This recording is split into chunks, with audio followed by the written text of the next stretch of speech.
So, yep, there we go.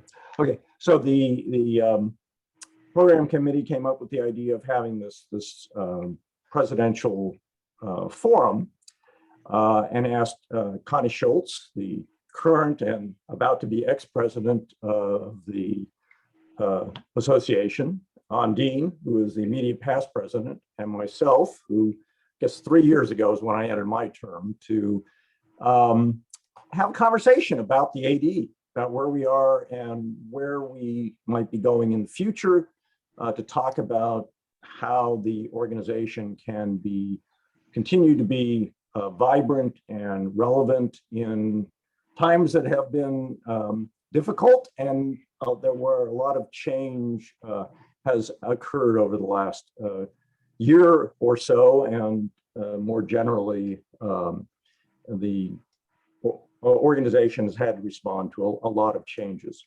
So I think where we want to start is sort of thinking about what the mission of the ADE is, right? And what it was formed for, and the kind of value added that the association has brought to documentary editing, both scholarly editing, focused mostly on literary texts, and historical editing, focused primarily on historical documents, and to think about what the role of the AD has been, and as a way of sort of thinking about how we want to move towards the future. So who would like to jump in to answer that question? I think that kind of becomes my call, because I am probably the longest lasting member of the ADE amongst the three of us. I started my first experience as an editor was as a lowly research assistant for the Booker T. Washington papers in the summer of 1973, when ADE did not exist. And as far as I know, training for editing was done only in projects like Lewis Harlan's Booker T. Washington project.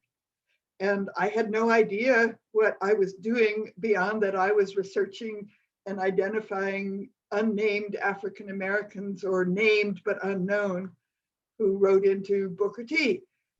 So I really became aware of ADE in 1980, when, as an NHPRC fellow, and that was then something that the NHPRC did to encourage training of editors. I was the fellow at the Documentary History of the First Federal Congress that year, and we met in Williamsburg, Virginia. And I think ADE was only a year old at that point. I think there'd been one previous meeting. My understanding, as it emerged from those early years as now a member and attending regularly, was that the origins were out of a number of initiatives, a much stronger support from for both literary and historical editions, and the recognition by the associations. The MLA had set up a process for creating standards for scholarly editions of literary texts, and the AHA and the NHPRC and others were beginning to talk about standards for historical editions. And I just remember at that meeting, it was literary editors and historical editors coming together to share insights, or to share the way they went about doing their work. And my understanding was that was really the origin of ADE, was discussions with people at their own departments. I think an important thing here was that David Chestnut, who is at South Carolina, where I now am, that David Chestnut was talking daily with his good buddy Joel Meyerson, who is a literary editor. And they were saying, you know, we do a lot of the same stuff. And Ron Bosco got involved in some of that. and Joanne Boydston was talking with people in her community. And I think we began to see we are doing much the same thing, but we're operating by different sets of standards. Would it be useful to bring our people together and say, what can we share?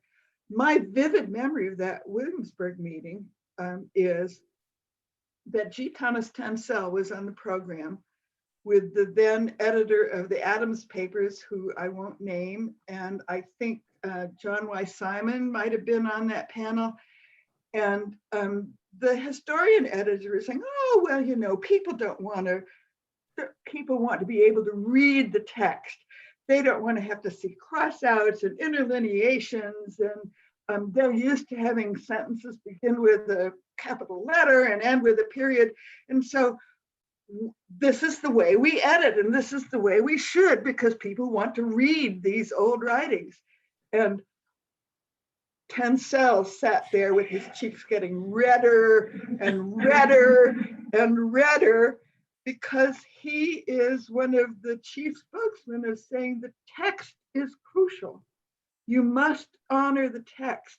And when you interfere with what the writer has written by all of these things, you are really not presenting the documents as they should be entered. I think that what the historians brought to that conversation was to say, you know, it's not just the writings of one person. It's a much larger world that you in the literary world should pay attention to also, that the full story of a text comes out of the conversation with the author that the author has with other people. So that where historians had been editing the papers of, beginning with Julian Boyd at the Jefferson Papers and others, some of the literary editors had been editing the writings, just the author.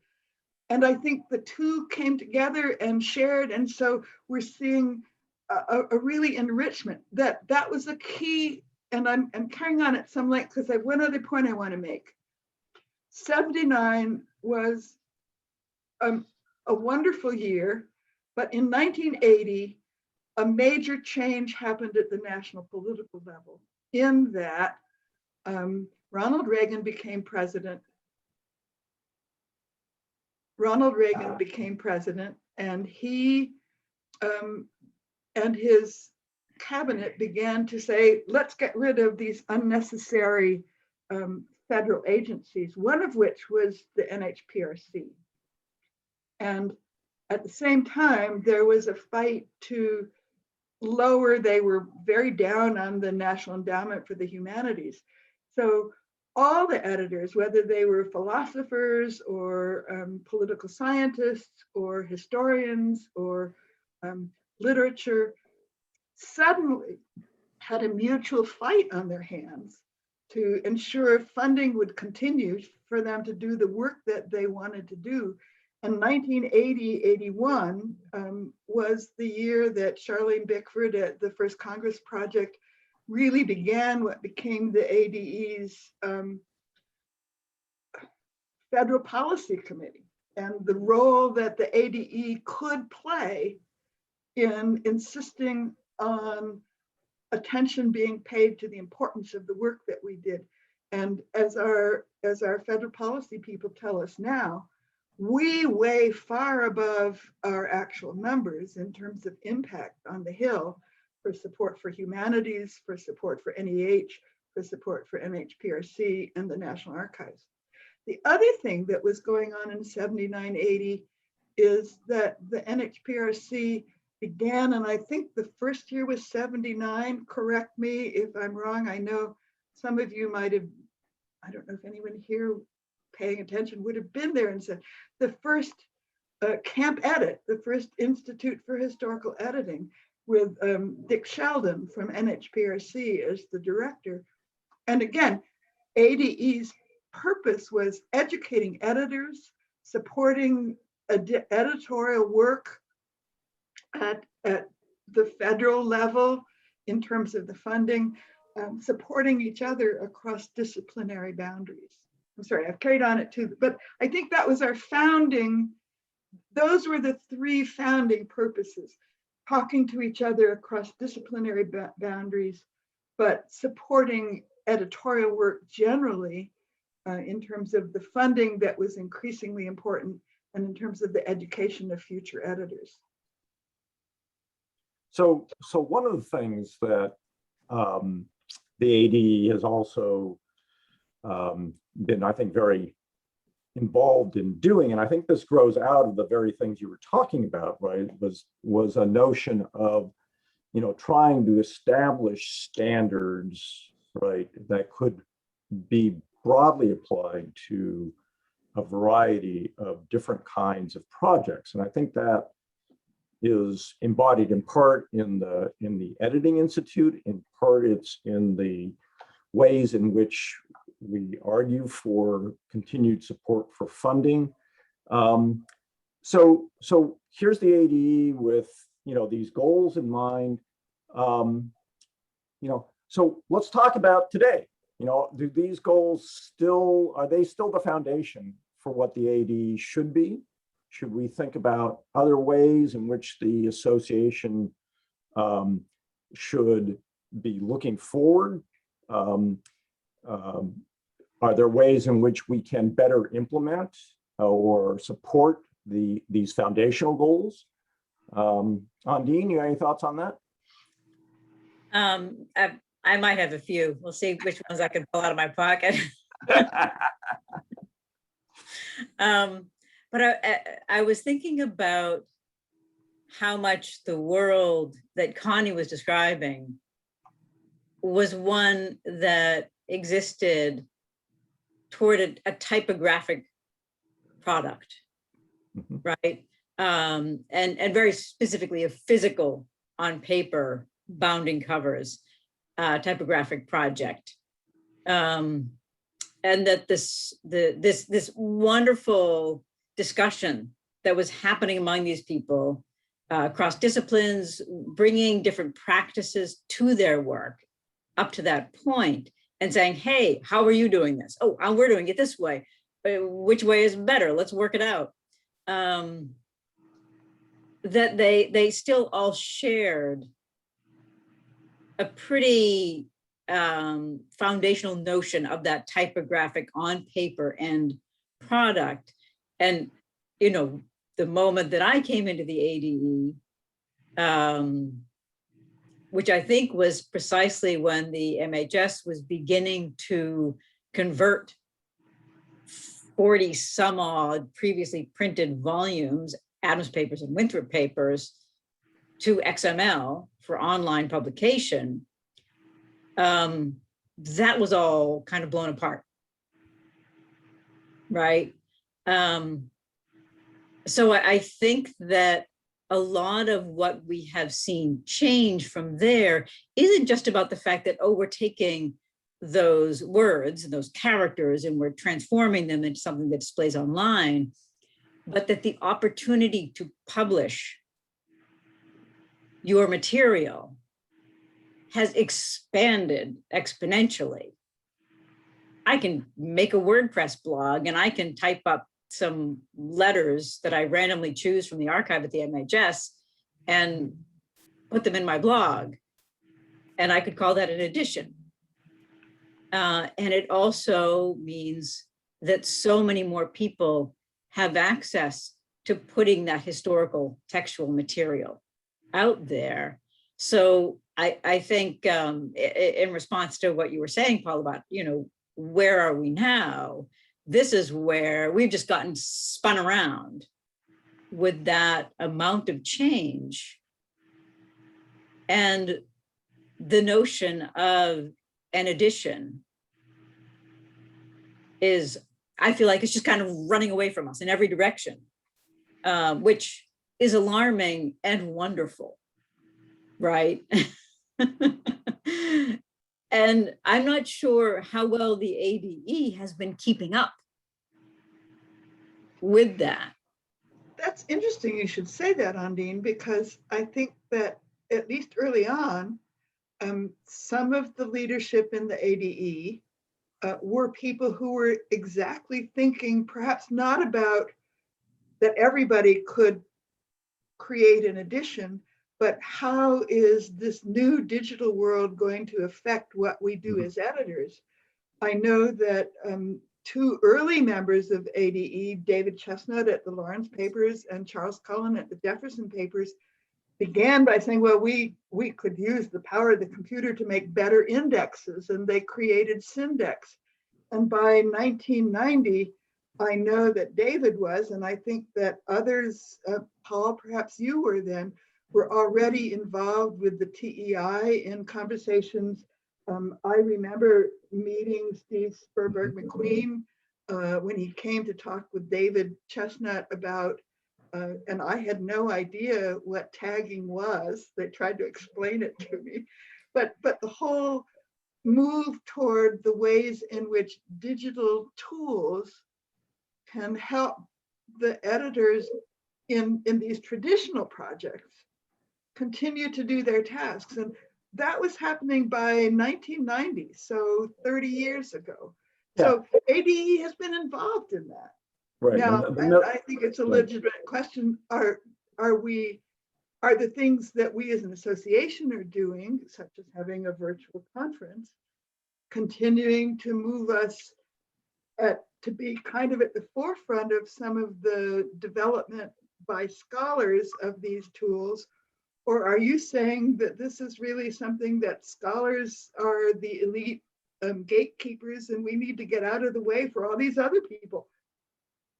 Well, that is a really interesting question, right? The question of gatekeeping, the question of scholarly editions of various kinds versus more perhaps popular or community-based editions, right? And what kind of standards ought we to be thinking about as the potential publication of editions in a variety of different formats, even something as simple as Ondine suggested as a blog, right?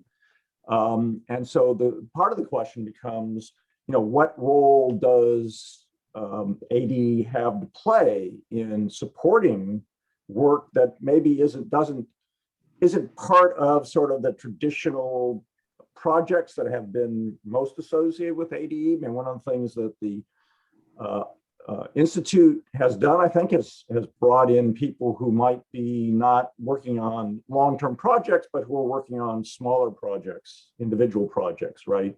And what are ways that we can encourage that kind of work to be a resource for those kinds of work that people may not be aware of, right? That there is this resource, right? I know I've certainly had engagement with people who have, they've come across my name and one way or another, somebody suggested, go talk to Paul about this. And it's because they have some set of documents that they've been thinking about doing something with and want to have some idea of ways of doing it. And so I think we've all had these kind of personal conversations with people. So how can the ADE, become a better vehicle, right, for engaging the larger communities out there of people who are involved in various kinds of documentary work?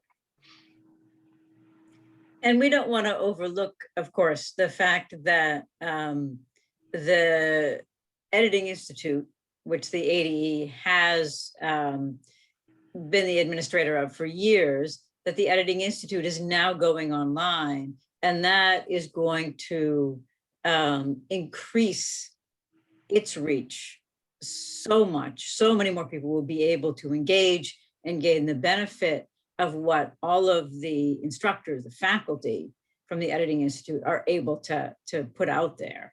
And I think the same is true with scholarly editing going back online, that has so much visibility, and also is committing to supporting small editions, micro editions, and supporting the people who are interested in creating those editions.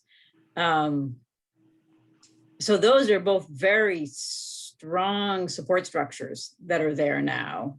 But I still want to make sure the ADE itself as an organization of people talking to each other, and what Connie described as that starting point, that doesn't get lost, and that as a resource, mentoring, networking, that it remains visible and discoverable. So that, of course, then raises, the question that we discussed a little bit at the business meeting today, right? About the ways in which, the annual meeting has a role to play in engaging each other, right, in what we do, and being able to sort of work through ideas related to the issues that arise from doing documentary editions of one sort or another. That now we live in this new, hopefully post-pandemic Zoom world, right, where we now have new opportunities perhaps through hybrid programs, both annual meetings and perhaps some other kinds of programs, that we might begin to rethink how we engage with both each other, right? So part of that should definitely be, I think, personal as we begin to be able to meet together in person, but also are there ways that we can sort of think to expand through hybrid programs and other things to reach a broader group of people who are engaged in the work that we do. Well, I think all of this begins to sort of get back to the issue that we keep talking about, and which I noticed that Kathy Hajo has chimed in to say, this is a thorny issue, and that is standards. Should there be standards for editions? And what is the role of the ADE? Is we keep coming back to. Certainly, if I have an 8th grader in the local, National History Day competition who is editing the papers of her great uncle from the Civil War, should I teach her when she comes to me as her resource about what the standards are of those who are doing it as I do it? Or is what she does with her own limited understanding of cursive writing and her, do we lose something if we say anybody can have any standard that they decide they want to work with? That's one of the key questions, right? What is the role of standards, be it minimal standards or something more complex? I mean, in part, I think that's one of the questions that Kathy asked that question. She's also involved in the new version of the Editing Institute, which is, in fact, teaching people how to think about documentary editing, right? And so perhaps, I don't know if Kathy wants to chime in, but this might be a good moment for her if she wanted to say more about that. I don't know if there's a way to unmute Kathy in order to enable that to happen, but that might be a useful thing to do. I'll note that Kathy is also a past president, so it's entirely. That's right. So she can be part of the presidential forum. Well, you hear me? Yeah, Yes, we can. Hi, Kathy. Hi. The thing that always comes up when we talk about the role of the AD is always this kind of push and pull between sharing practice and kind of taking what we want from each other's work and kind of driving practice and trying to tell people how to do things. And I think that's always been the thing that's difficult because we don't do things the same way and there is no one way to edit. So I think that what's been nice about the organization is I think there's always been room for people to do things different ways and to pick and choose, from a menu of what you want. I think that, going forward, the Editing Institute, again, isn't going to be prescriptive. It's not as it never has been in the past. It's going to show a range of things. But I think that exploration and that allowing us to find out what everyone else is doing is one of the things I've always found the most useful about the organization. Now and I think that's a good way of putting it, right? That it's really about exploring the range of approaches that one can take to dealing with what is a very wide range of documents. I mean, somebody working on, somebody's presidential papers are going to perhaps think differently than, say, the Freedmen's Bureau's papers, right? Those or are two from the Edison papers to give or the you, Edison papers, right? I mean, we have notebook drawings with no text, right? Which we have to deal with, for example. yeah. So given that that's been a long-term approach that the AD has taken, and I think that an appropriate one. So, obviously the Editing Institute is one way as it sort of expands its reach with, the ability to reach a much larger group of people. What are some of the other ways we can take the organization in order to not just help people think about how they might do documentary editions, but also to promote, different work by people who haven't traditionally seen documentary editing as something that's part of what they think about, although they may be doing it, number one. And number two, right, so the other end of that is as more and more people are able to do an edition of some sort online, there's also the difficulty that emerges out of digital publication of, there's a huge difference between a tome in a library and the variety of kind of digital publication and the potential for those to not survive, right? As well as to be able to address communities, groups that have not been traditionally part of documentary editing. Well, and I think that gets to another thing that I was sort of trying to think out when we were sort of discussing yesterday what we would do today. And I'm led to this by a comment and question that Bill Ferraro, who is at the George Washington papers, has posed, that are there universals? He asked, should there be a command of pertinent subject or contextual bibliography in order to call yourself an editor of a certain body of materials? And I think some of that is what ADE has been, and Ondine and others have been pushing us to say, we think of ourselves as a professional association. We think of the work that we do is that we are professionals doing this work. And certainly if I were to hire somebody to work in a project with federal funding for online, that I would want some expertise. But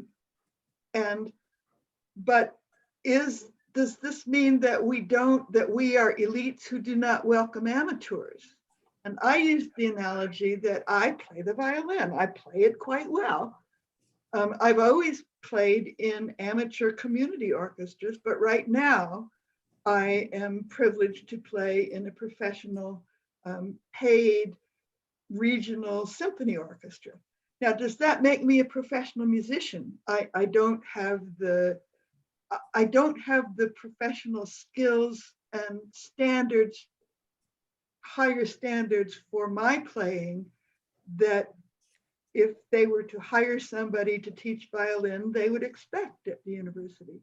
Do we as editors want to make that divide between those who do this totally out of love of and interest in the documentary world that they are discovering, and find the association a wonderful place to give them some cues on how to go about doing it and some people to talk to?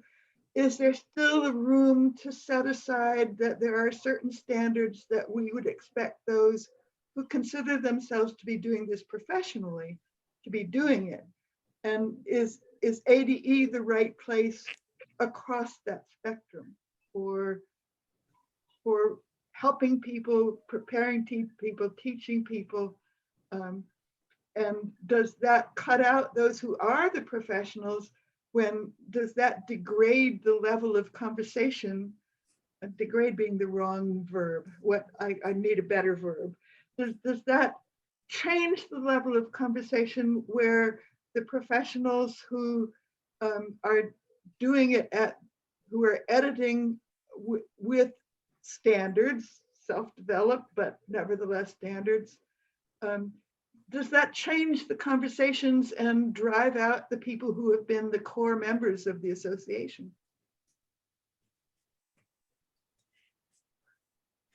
I'm going to borrow from what Kathy just said about the practice. And maybe my feeling is less that we're a professional organization. I know a lot of people who do editing as part of their work, but the bulk of it is not editing. But when they do editing, they do it very well. But there were a community of practice. That this is an organization of practitioners. Mm-hmm. And I worry that one of the things we miss are all of those insights and those skills that people bring to their work who would not call themselves editors. And if we're excluding that, or we're keeping that at arm's length, is that part of what makes the projects associated with the ADE most closely rather limited in their diversity?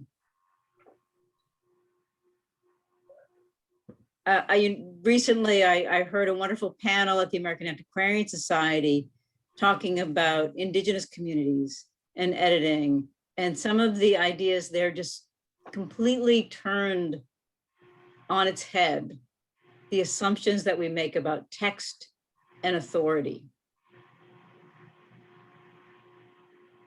And the ADE isn't just putting knowledge out there based on our professional experience.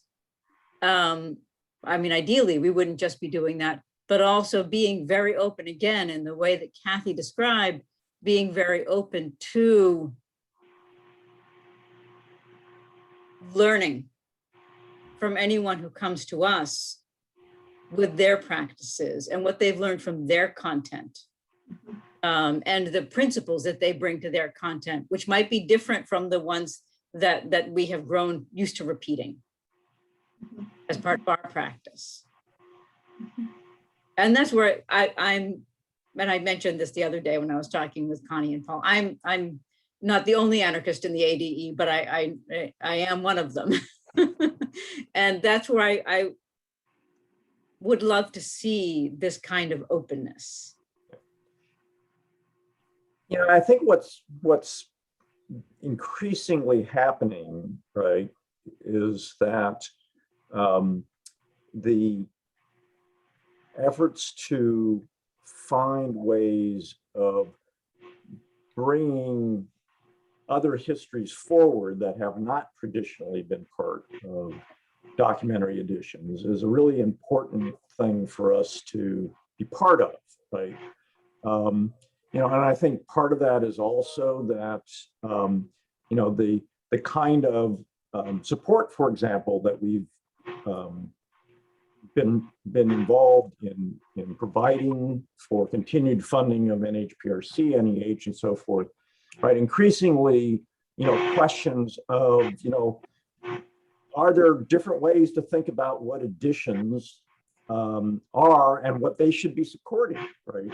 That look to other kinds of documentary traditions that are not, you know, let's face it, most of what documentary has been is focused largely on elite culture. A pretty poor job of reaching out to communities where that is, you know, the written word is much more problematic and less detailed in some respects in terms of, you know, a catch of somebody's, you know, letters from 50 years of their life or whatever, right? And so, you know, part of this is how do we make sure that we're engaged with these efforts to broaden the reach of what documentary editing can be.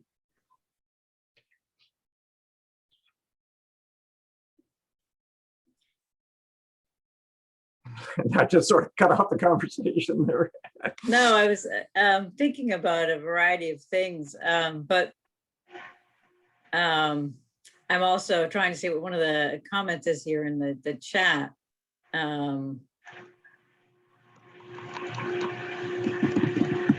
About the original, the idea of the original, and we've talked about the idea of the document, the idea of the edition. And there is, when we think about the document of an archival document, I mean, usually we're talking about, you know, a document written on paper. There is that document, but sometimes it expands to something that is not just written, but verbal in the larger sense, because maybe that written document is capturing a verbal exchange that took place before the document. So one example, again, going back to words coming out of a verbal, out of an indigenous nation, the MHS has 17th century word list compiled by a missionary in New England.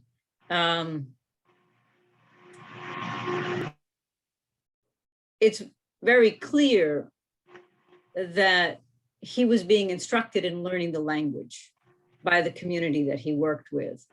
And for the Wampanoag Nation, this is the voice of their ancestors.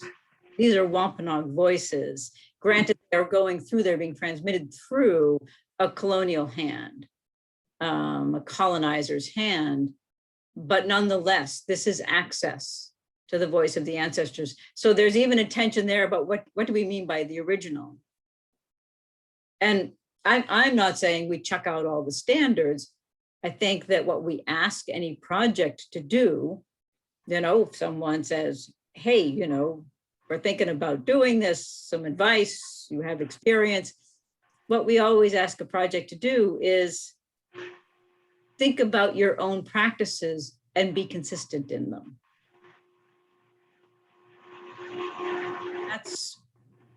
Absolutely, that's what we do.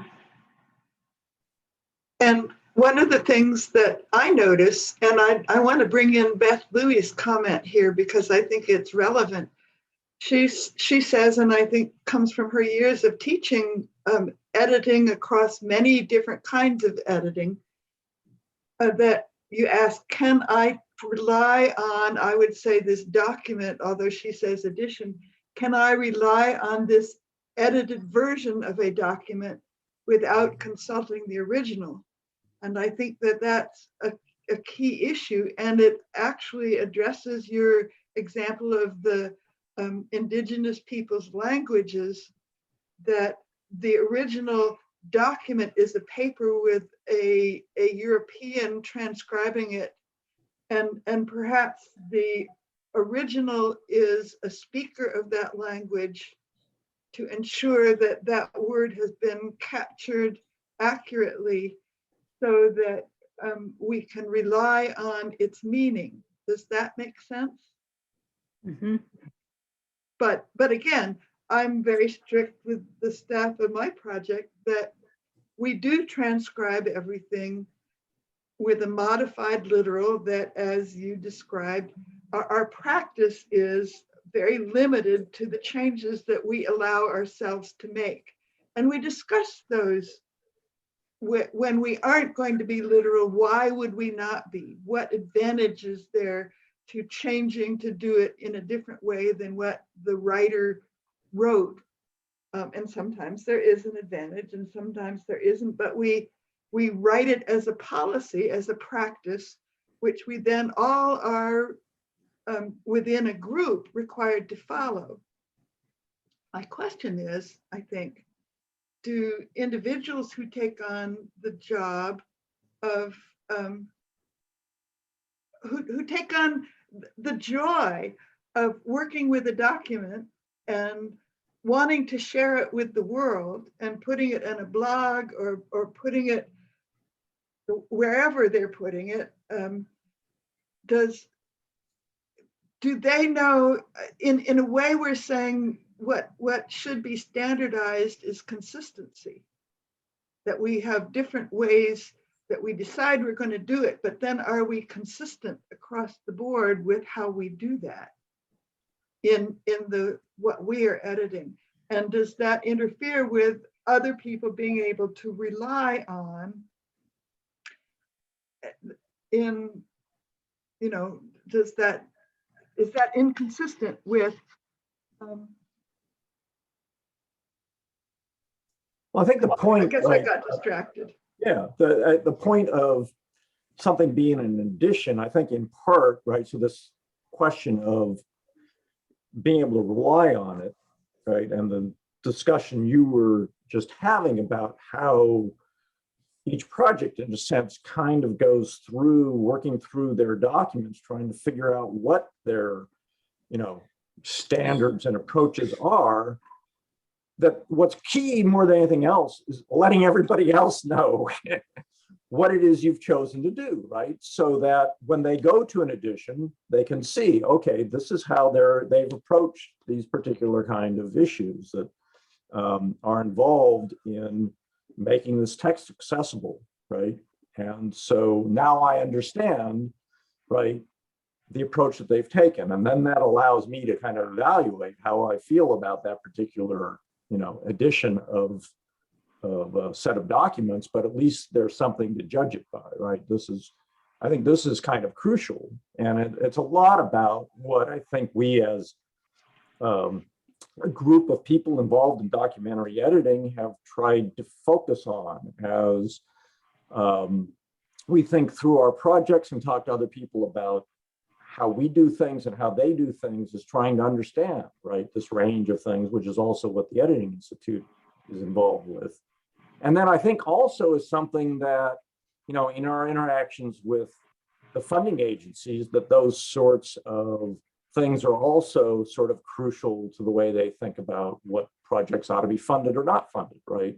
And a lot of it has to do not with what the specific approaches and standards are that project has, but that they've made them, that they've been very clear about them, right? Articulated them in a way that, somebody can look at that and say, that makes a lot of sense, right? That approach makes sense for this set of documents. And so, that's worth considering funding, because they have thought through these kinds of issues. And that's fundamentally what we do, right? Is we are constantly kind of thinking through these issues. And, one of the things we like to say at the Edison Papers is every volume, we end up with documents that are different. We have such a broad range of documents that we work with.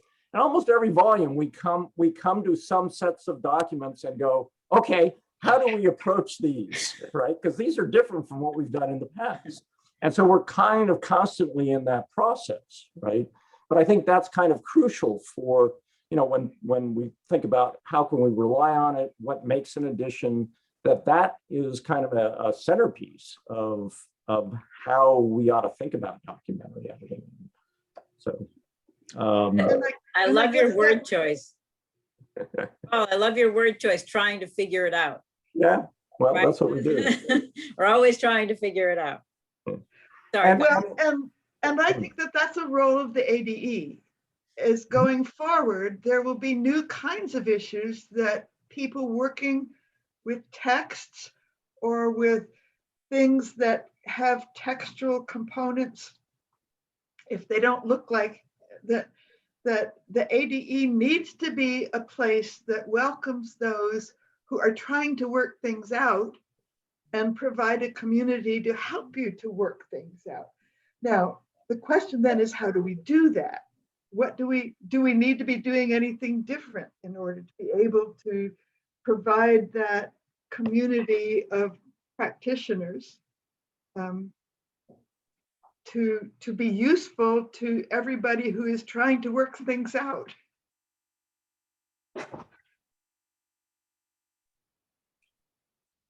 An excellent question. I'm But not sure. I think that does suggest that the sort of a core value of the organization is that kind of interaction, right, is sort of central to what we have been all along and what we continue to value in terms of the ways in which we kind of help each other kind of figure out a lot of this stuff, right? It's, you know,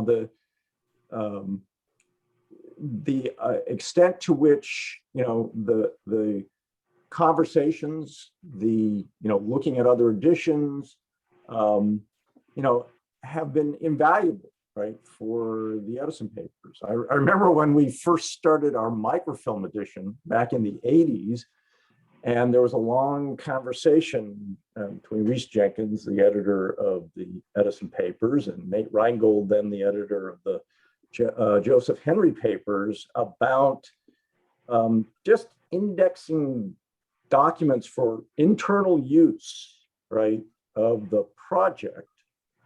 And we ended up doing a lot of indexing that we thought was never going to be used by anybody else, and is now the basis for our digital image edition when we transformed our microfilm into a digital image edition.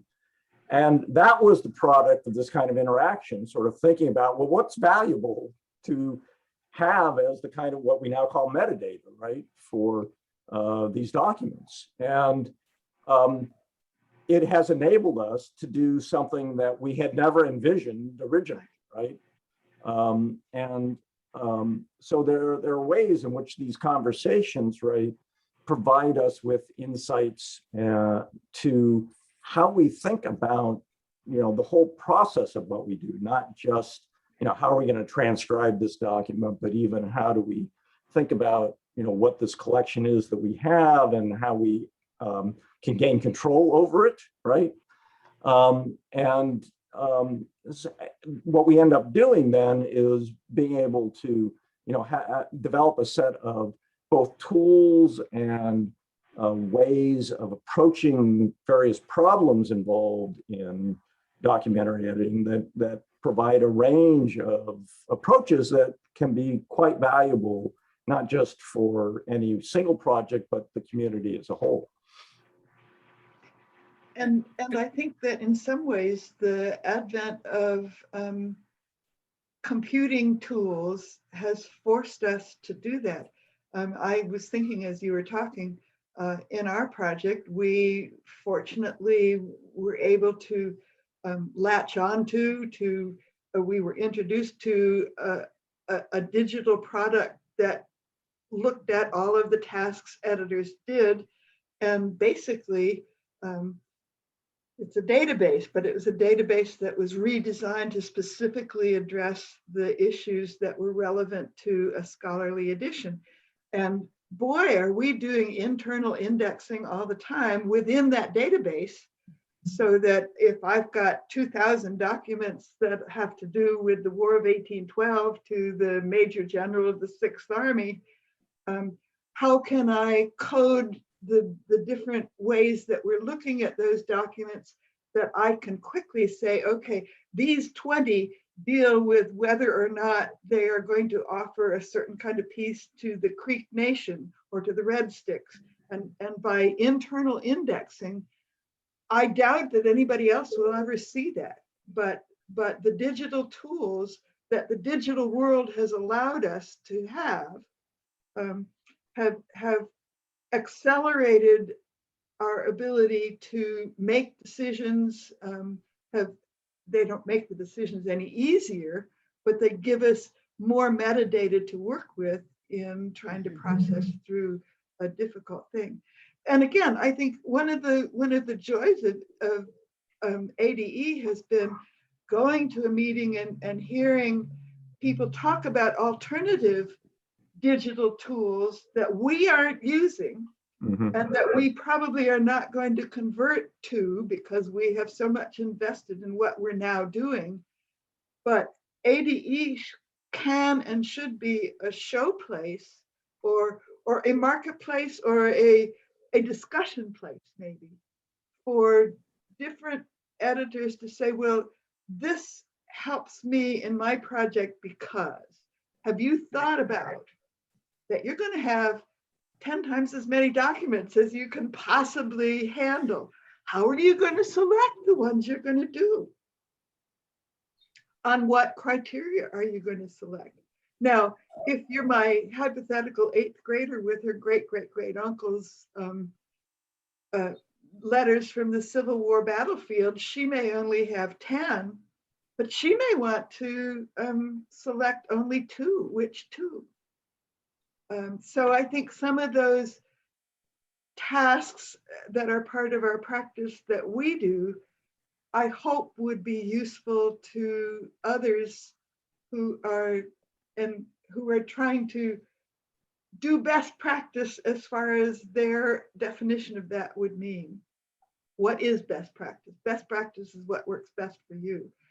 That said, I think that there are going to continue to be standards that if projects are going to be funded with public monies, whether it be state funded or foundation funded, that we should be held accountable for defending the standards that we adopt and that we consistently follow those.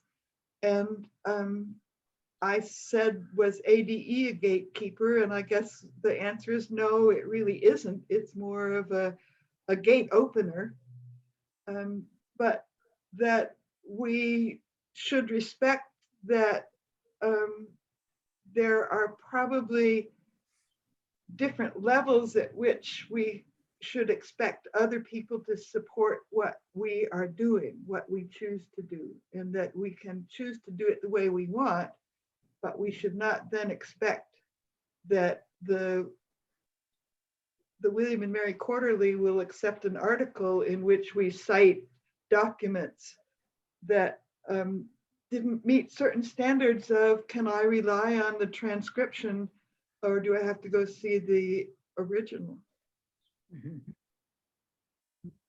So there will be gatekeepers as long as there is public funding. And publishers, And Right. publishers, that's right. right? Yes, I mean, publishers do, yeah, set those gates. I was just thinking, as both of you were talking about this, that my favorite sessions at the ADE meetings have always been the ones where people are talking about how they do the work. Right. I mean, I love getting that insight, sharing those ideas. Yeah.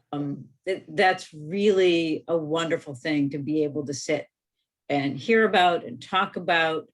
And I guess with what's happened in the last year, one of the things that I'm hoping the new remote access that we're by and large pretty comfortable with will allow us to do is to have more working groups that don't require us to wait till we're all together in one place once a year.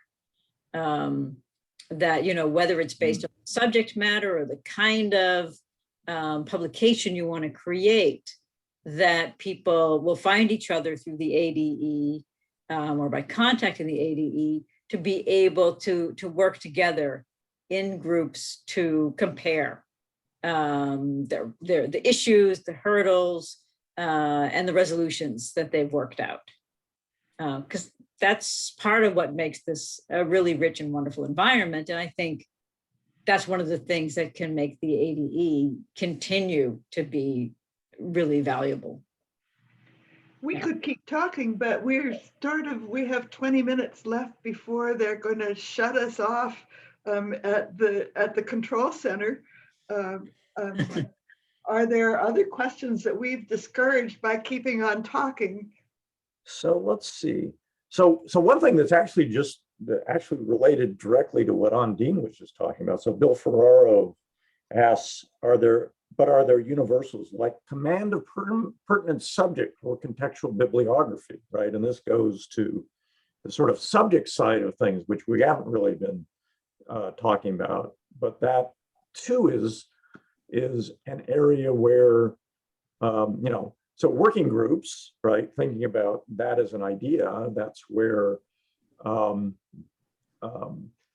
bringing together people who have some subject specialization as well as experience in documentary editing can be helpful.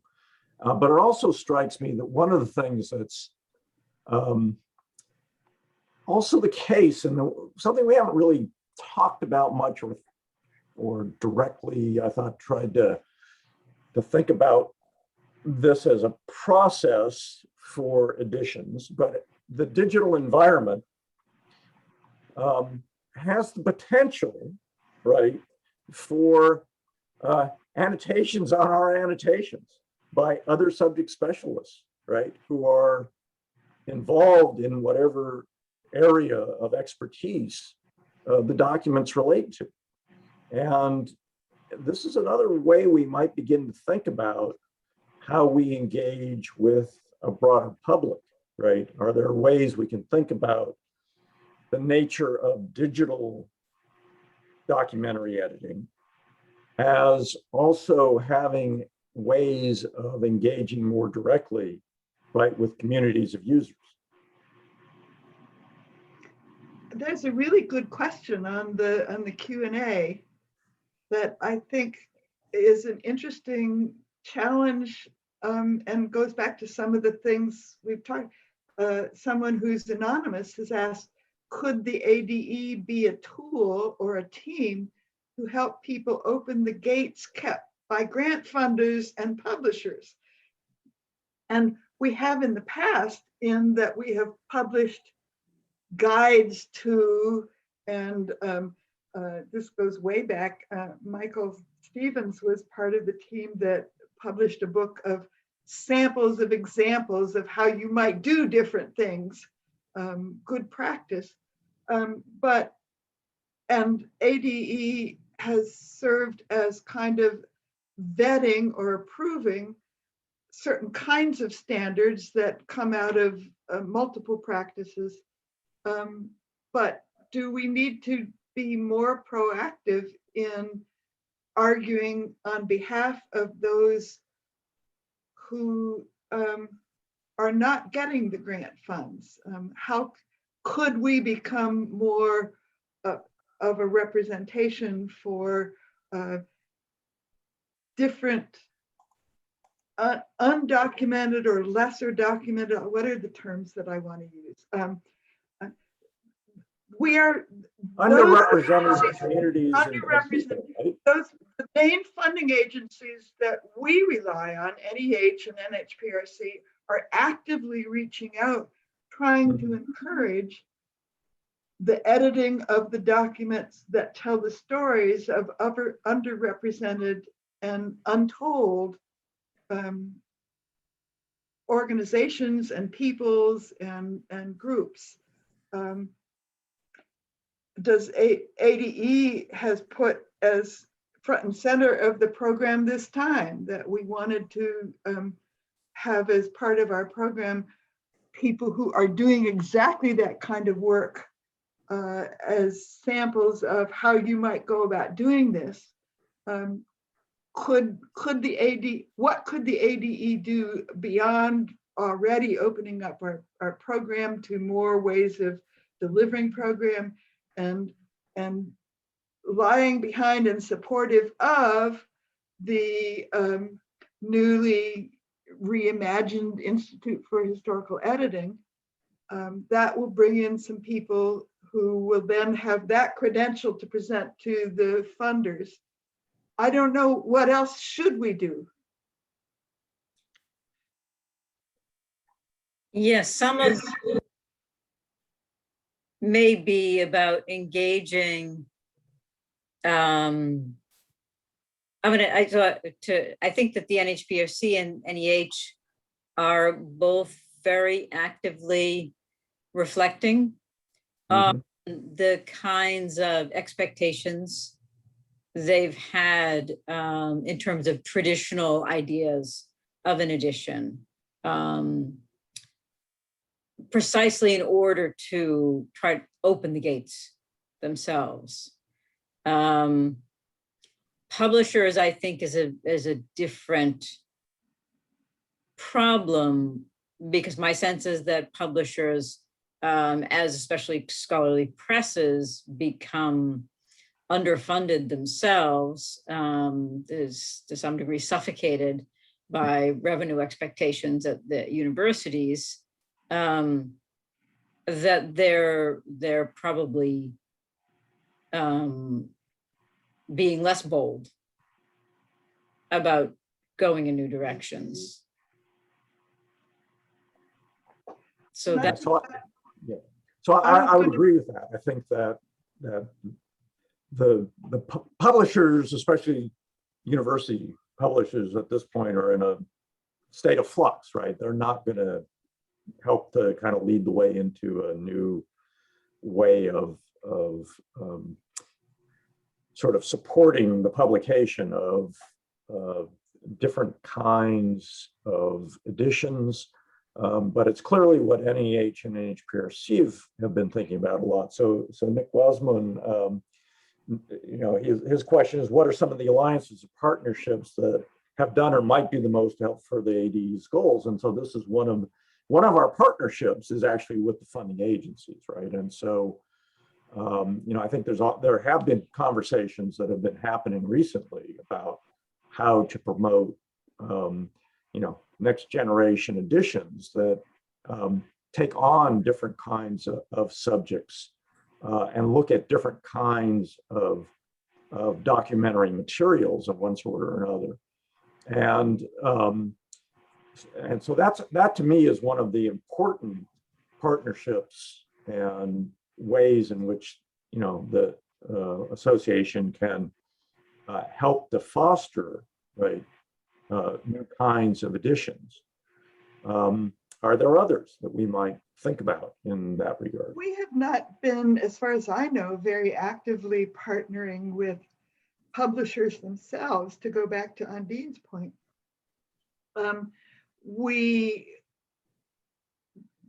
What could we as an association offer to publishers beyond what we currently offer, which is our work, which we then expect them to publish? Our publishers or non-traditional publishers a way? We are in a way becoming a publisher through our idea of the mini editions published through the scholarly editing as it is growing and changing. In a way, that's a partnership where we are challenging or replacing the traditional publisher. We have a federal policy committee that is already actively publishing, actively partnering with the NHA, with the Center for Historians and Humanities. I always turn those initials around. I forgive me, Chris and Mary Jo, but that we are partnering with, and stronger than our membership would probably reflect if it was just us. But we have an active role in and have had a big impact on funding going back to 1980. If the ADE had not stepped in and pushed, would there be an NHPRC? Would the NHPRC have any funding now if it were not for the ADE and the support that our federal policy committee gives in person on the Hill and in person in the meetings with the National Humanities Alliance and with the, that we are there And when our members are called on, we speak up. And that has made a vast difference in support for the funding for NHPRC in the past. I don't know how much difference it's made for NEH funding, because we've tended to focus on NHPRC. But So you're absolutely right. jumping off of that, though, kind of bringing together that and the question about alliances and partnerships and publishing, I think that we could probably do a lot more to work with archival repositories. I think that libraries themselves are doing a great deal of work to distribute the content with metadata of their holdings, put together by people who care deeply about the quality of the work that they're putting out.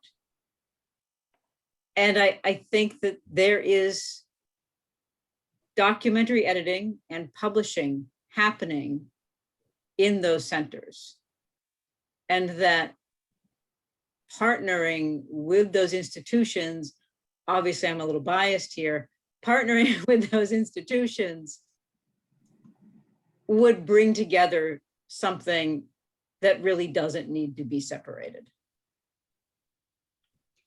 Right, and part of it too is the definition of what a publisher is, right? Which used to be much clearer, and now in the digital age, you know, a library that is involved in publishing or providing digital access to collections, for example, is doing a kind of publishing. Are there ways to bring that together with the work of a more formal approach to documentary editing that might, you know, integrate the two in new ways, right? That might be something to think about.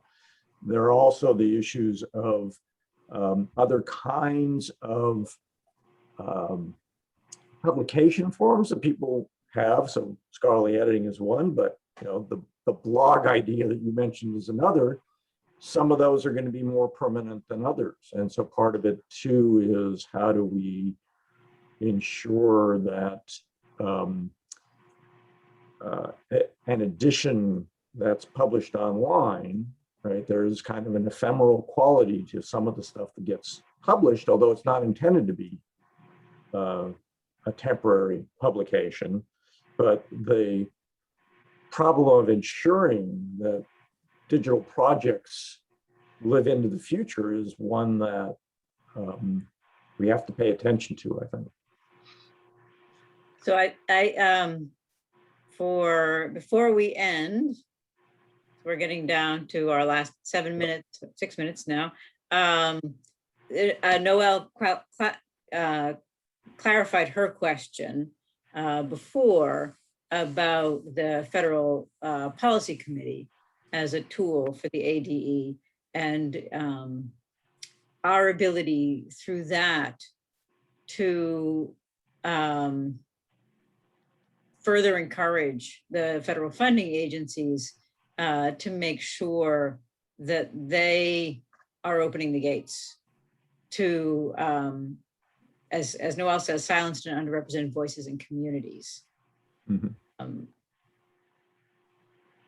Which, I mean, I think we've had abundant evidence over the years that the support for a fairly narrow and traditional form of edition has left a lot of voices and American history out.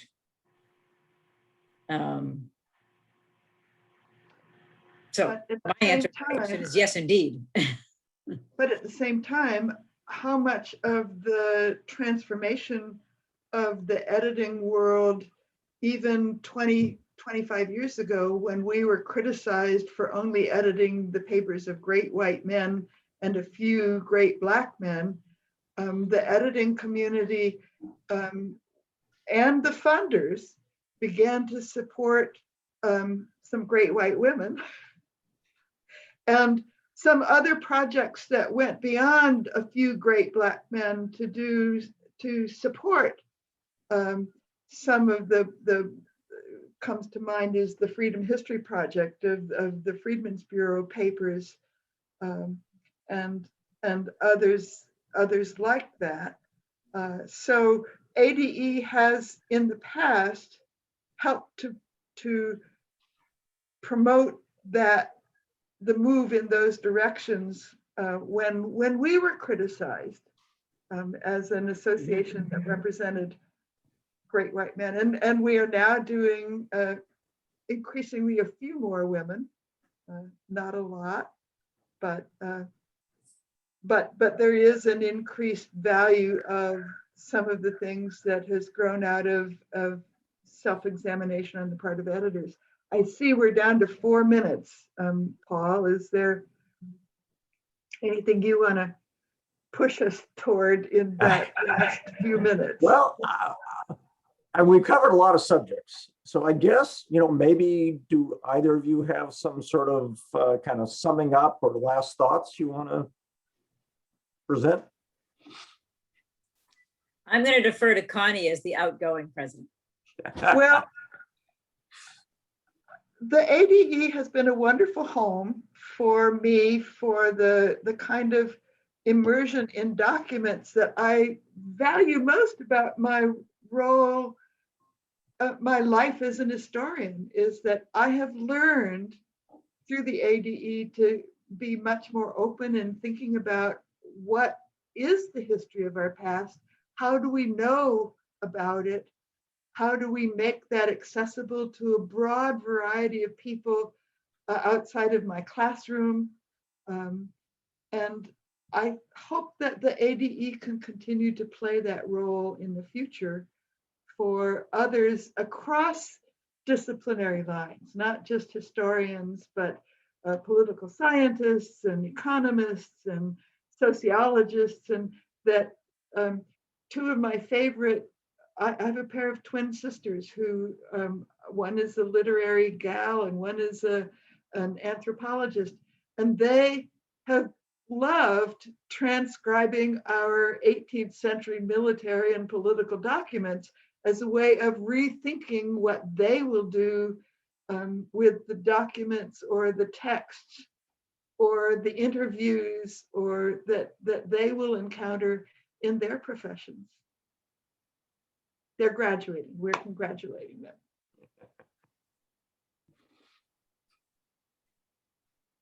Anything you want to add on, Dean? Good. Paul, anything from you? We have Well, I think that was a good sum up, Connie. So that we are moving forward and that new people will find in ADE the same support that we have found. Okay. Yeah, and then we'll Thank you continue all for attending. That would be my final word. We have had, I don't know if it's the same 40, 45, but I think that's really a good record, more than would have been in any of those session rooms in many of the ADE meetings that I have attended and at which I have presented. So thank you all for sitting through us going out and for your questions and presidency. comments, which have been really helpful in sort of helping us think through some of these issues as well. So thank you both. And those of you who have both been part of the audience and participated in various ways in your questions and comments. Thanks.